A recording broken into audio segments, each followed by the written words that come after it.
The Americans assumed in 1812 that Canadians would all just want to join them. And if they marched over the border, we'd all say, wonderful, welcome.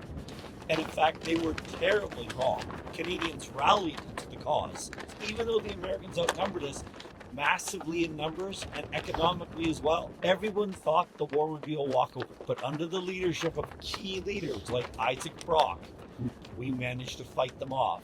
And in the end, they gave up on that attempt. So similarly now, I think many Americans assume we all want to become Americans. And I think the feeling you see in towns, how many towns do you see where they have Canadian flags everywhere?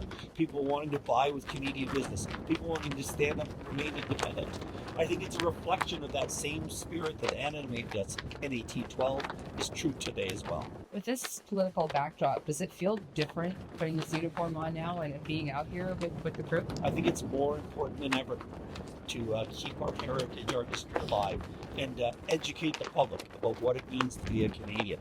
What does it mean to you when you hear Americans kind of joking about the 51st state? I think it's very insensitive on their part, and it maybe also shows their lack of knowledge of us and not realize how much they're offending us.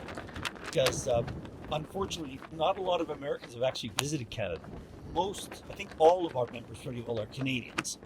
And a lot of them are very angry, as many Canadians are, about the situation, and are very hesitant to go across the border.